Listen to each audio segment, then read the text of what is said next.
दोस्तों, जैसा कि हम जानते हैं, अंग्रेजों ने भारत में 200 वर्षों तक शासन किया था। इस दौरान अंग्रेजों ने यहाँ कई कार्य किए थे। दरअसल अंग्रेजों का मकसद केवल व्यापार करना था, मगर यहाँ की असीम धन दौलत को देखकर अंग्रेजों ने धीरे धीरे अपने पैर मजबूत कर लिए थे। जब अंग्रेज भारत में आए थे, उस जमाने में भारत सोने की चिड़िया कहलाता था, यानी कि भारत में सोने, चांदी और हीरे जवाहरात की भरमार थी। इस अपार धन दौलत को देखकर अंग्रेजों का मन डगमगा गया। उन्होंने कैसे भी करके यहाँ पर शासन स्थापित कर लिया। अंग्रेजों ने भारत से अपार धन दौलत लूटकर ब्रिटेन भिजवा दी थी। अंग्रेजों ने भारत को खूब लूटा। दोस्तों, गौर करने की बात यह है कि अंग्रेजों ने यहाँ अपनी सुविधा के लिए कई ऐतिहासिक कार्य भी कर दिए, क्योंकि वह जानते थे कि अब उन्हें भारत से कोई नहीं निकाल पाएगा। मगर समय का क्या, एक दिन अंग्रेजों को भारत छोड़कर निकलना पड़ गया, मगर उनकी बनाई गई चीजों का उपयोग हम आज भी कर रहे हैं। अंग्रेजों ने जाते जाते भारत के 2 टुकड़े भी कर दिए। उन्होंने भारत को बर्बाद करने में कोई कसर नहीं छोड़ी, मगर जाने अनजाने में उन्होंने कुछ ऐसे काम कर दिए जो भारत के लिए किसी वरदान से कम नहीं है। आइए इस वीडियो में जान लेते हैं कि अंग्रेजों ने वह कौन से काम किया जो आज भारत के लिए वरदान बन रहे हैं। साथ ही जानेंगे कि अंग्रेजों ने ऐसे बड़े कार्य भारत के लिए क्यों किए थे। आप देख रहे हैं royal TV India YouTube channel. आज का वीडियो बड़ा ही इंटरेस्टिंग होने वाला है। यदि आप चैनल पर नए हैं तो चैनल को सब्सक्राइब करके बेल आइकन घंटी जरूर प्रेस करें, ताकि हमारा हर लेटेस्ट वीडियो सबसे पहले आपको मिल पाए। दोस्तों, यह तो हम सब जानते हैं कि अंग्रेजों ने न सिर्फ भारतीयों का शोषण किया, बल्कि हमारी अच्छी भली आर्थिक स्थिति को तबाह कर दिया। फिर इस बात को भी नकारा नहीं जा सकता है कि उनके शासनकाल में थोड़ा ही सही पर हमें फायदा जरूर मिला है। नंबर 1 पर है भारतीय रेलवे। भारतीय रेलवे आज एशिया का सबसे बड़ा नेटवर्क है, जिस पर आज करोड़ों भारतीय सफर करते हैं। और इस बात को भी झुठलाया नहीं जा सकता कि इंडियन रेलवे भी अंग्रेजों द्वारा शुरू की गई थी। चाहे इसकी शुरुआत उन्होंने अपनी सहूलियत के लिए की हो।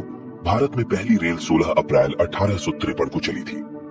पहली बार में मुंबई से लेकर थाने तक 34 किलोमीटर दूरी तय की थी। कि यह सफर चाहे छोटा था, मगर एक सफर में इंडियन रेलवे की नींव जरूर रखती थी। और आपको यह बात सुनकर हैरानी होगी कि आज भी भारत में एक रेलवे लाइन ऐसी भी है, जिसका मालिकाना हक ब्रिटेन की एक कंपनी के पास है। और इस रेलवे लाइन के इस्तेमाल करने के लिए भारत सरकार हर साल 1 करोड़ 20 लाख रुपए ब्रिटेन की इस कंपनी को देती है। ये रेलवे ट्रैक महाराष्ट्र के अमरावती से लेकर मुर्ताजापुर के बीच में स्थित है। और नंबर 2 पर है इंडियन आर्मी। भारत में इंडियन आर्मी की नींव भी अंग्रेजों द्वारा ही रखी गई थी। ईस्ट इंडिया कंपनी के भारत आने से पहले भारत के जितने भी महाराजा थे, उनकी अपनी अपनी सेनाएं होती थी। अब जब ब्रिटिश भारत आए तो उन्होंने 1805 में एक सेना तैयार की थी। उसमें इंडियन और ब्रिटिशर्स दोनों सैनिक शामिल थे। उस वक्त इस सेना ने पहले वर्ल्ड वॉर और सेकंड वर्ल्ड वॉर में भी हिस्सा लिया था। उस वक्त ब्रिटिश आर्मी में शहीद हुए 90,000 सैनिकों की याद में ही ब्रिटिश सरकार दिल्ली में इंडिया गेट बनवाया था। नंबर 3 पर है पहाड़ी हिल स्टेशन का विकास। दोस्तों, ढकी वादियां और खुला आसमान हर किसी को आकर्षित करता है। हम भारतीयों को ही नहीं, बल्कि अंग्रेजों को भी हिल स्टेशन से बहुत लगाव था। अंग्रेजों का पहाड़ों से लगाव के कारण ही हमारे पास आज बहुत से हिल स्टेशन है। ब्रिटिशर को शिमला में अपने देश की झलक दिखाई देती थी, इसलिए अंग्रेजों को यह जगह इतनी पसंद आई कि उन्होंने शिमला को खूबसूरत इंग्लैंड की तरह क्षेत्र बनाने का फैसला किया। शिमला अंग्रेजों की समर कैपिटल भी हुआ करता था। आसानी से पहुंचने के लिए अंग्रेजों ने जहां कालका से शिमला तक टॉय ट्रेन की शुरुआत की, जो आज भी शिमला में आने जाने वाले सैलानियों की पहली पसंद है। वैसे शिमला इकलौता हिल स्टेशन नहीं था जिसको अंग्रेजों ने डेवलप किया। लैंसडाउन भी एक ऐसी ही जगह है जिस जगह पर पहाड़ काटकर समतल किया गया था। इसके अलावा उत्तराखंड की राजधानी देहरादून के नजदीक मंसूरी में भी अंग्रेजों ने अपने लिए घर बनाए, जो आज भी ब्रिटिश शासन की गवाही भर रहे हैं। उस टाइम मंसूरी तक रेल ट्रैक बिछाने की 2 बार कोशिश की गई, पर हर बार पहाड़ गिरने के कारण से उनका काम पूरा नहीं हो सका। और दोस्तों, नंबर 4 पर है सबकी प्रसिद्ध क्रिकेट खेल। दोस्तों, क्रिकेट भले ही नेशनल गेम ना हो, लेकिन जब भारत और पाकिस्तान का मैच टेलीकास्ट होता है तो पूरा विश्व उस वक्त रुक जाता है। यहाँ आपको जानकर हैरानी होगी कि क्रिकेट को भी भारत में अंग्रेजों ने ही शुरू किया था, और क्रिकेट को तब सिर्फ टाइम पास के लिए खेला जाता था। लेकिन यह भी सच है कि 1752 से पहले इंडिया में कोई भी क्रिकेट क्लब नहीं था। पहला क्रिकेट क्लब कोलकाता के ईडन गार्डन में क्रिकेट क्लब शुरू हुआ, जिसमें भारतीयों की एंट्री बैन थी। इसके 5 साल बाद मुंबई ने अपना पहला मैच करवाया, जिसमें इंडिया ने पहली बार बैट को अपने हाथ में पकड़ा था। और नंबर 5 पर है ब्रिटिश आर्किटेक्चर। ब्रिटिश शासन की बात हो, इसमें ब्रिटिश आर्किटेक्चर वास्तुकला की बात ना हो, ऐसा तो हो ही नहीं सकता। अब आप इंडिया गेट से संसद भवन, Rashtrapati Bhavan, gateway on off India और हावड़ा ब्रिज को ही देख लो। इनको देखने से ही ऐसा लगता है कि अंग्रेज सचमुच काफी टैलेंटेड थे। और इसके बाद बारी आती है इंडियन लॉ एंड ऑर्डर की।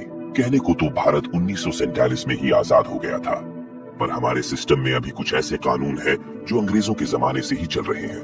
आपने कभी गौर किया है कि हम हमेशा सिर्फ लेफ्ट साइड पर ही क्यों चलते हैं, जबकि अमेरिका समेत दुनिया के 90% देशों में राइट हैंड गाड़ी चलाने का ही कानून है। रोड के बाएं ओर चलने का नियम ही ब्रिटिश की ही देन है। इसके अलावा भारतीय पुलिस जो खाकी यूनिफॉर्म पहनती है, इसकी शुरुआत भी अंग्रेजों ने ही की थी। इसके अलावा अंग्रेजों ने कई कृतियों को मिटाया था जो भारत के लिए अभिशाप थी। भारत में एक रिवाज सती प्रथा का था, जिसमें औरत को उसके पति की लाश के साथ जिंदा जला दिया जाता था। ये बात आम थी। इस प्रथा को सती प्रथा कहते थे। इसके अलावा विधवा औरत को दूसरी शादी करने की भी आजादी नहीं थी। जैसा कि आप जानते हैं कि सती प्रथा को खत्म करने का श्रेय भी अंग्रेजों को ही जाता है। अंग्रेजों ने इस प्रथा पर न केवल बैन लगाया, बल्कि दूसरी शादी करने के लिए भी औरतों को प्रेरित किया। इसलिए 1806 में रीमैरिज एक्ट भी शुरू किया गया था। नंबर 7, अंग्रेजी भाषा का प्रचार प्रसार। अंग्रेज जब भारत आए थे तो अपने रहन सहन, अपना पहनावा और अपनी भाषा भी साथ लेकर आए। शुरुआत में तो अंग्रेजों ने भारत के राज्यों से बात करने के लिए यहाँ की लोकल लैंग्वेज भी सीख ली, लेकिन जब ईस्ट इंडिया कंपनी भारत पर राज करने लगे तो उनको एक बात तो समझ आ गई कि अगर भारत पर राज करना है तो उनको अंग्रेजी भाषा का इस्तेमाल भी करना पड़ेगा। इसके बिना वह अपने कानून लोगों पर अच्छी तरह से लागू नहीं कर सकेंगे। और इसी बात को ध्यान रखते हुए सन 1835 में कंपनी के आदेश पर ईस्ट इंडिया कंपनी की ऑफिशियल लैंग्वेज पर्शिया से बदलकर इंग्लिश कर दी गई और भारत में प्राइमरी और सेकेंडरी स्कूल भी खोले गए। और अच्छे इंग्लिश बोलने वाले को ब्रिटिश सरकार ने अच्छी नौकरियां देना शुरू कर दिया, जिसके कारण लोगों को लगा कि अगर वह इस भाषा में महारत हासिल कर लेते हैं तो उनकी जिंदगी बदल जाएगी। उस समय महज 1% ही ऐसे लोग थे जिनकी फर्स्ट लैंग्वेज इंग्लिश थी। आपको आज हैरानी होगी, अंग्रेजों के कारण ही आज भारत में काफी लोग अंग्रेजी ही बोलते हैं। पर दोस्तों, हम चाहे इंग्लिश में कितना भी एक्सपर्ट क्यों ना हो जाए, पर फिर भी हमें कभी भी अपनी मातृभाषा बोलने में शर्म नहीं आनी चाहिए कि आपकी पहचान मातृभाषा ही होनी चाहिए, चाहे वह हिंदी, बंगाली, पंजाबी, तमिल कोई भी हो। दोस्तों, अगर देखा जाए तो अंग्रेजों ने हम पर 200 साल तक राज किया और इतने लंबे समय तक जितना अंग्रेजों ने भारत को नुकसान पहुंचाया, तो उस मुकाबले में यह काम कुछ भी नहीं है। वैसे भी अंग्रेजों ने यह काम सिर्फ अपने फायदे के लिए ही की है, क्योंकि उस वक्त उनको नहीं पता था कि एक बार उन्हें भारत को छोड़कर जाना पड़ेगा। अंग्रेजों ने सभी सुविधाएं भारत में ही बना ली थी। उन्होंने 45 ट्रिलियन डॉलर रुपए उस जमाने में भारत से लौटकर ब्रिटेन भेजे थे। कई जहाज आज भी समुद्र की गहराई में दबे पड़े हैं, क्योंकि वह किसी कारणवश पानी में समा गए थे। चाहे जो कुछ भी हो, आज भी भारत के पास अपार धन संपत्ति है और अंग्रेजों ने जो कार्य किया उनका आज हम पूरा फायदा ले रहे हैं। आज का वीडियो कैसा लगा कमेंट बॉक्स में जरूर बताइए। ऐसे ही वीडियो देखने के लिए हमारा चैनल सब्सक्राइब करके बेल आइकन की घंटी अवश्य दबाएं। वीडियो को पूरा देखने के लिए धन्यवाद।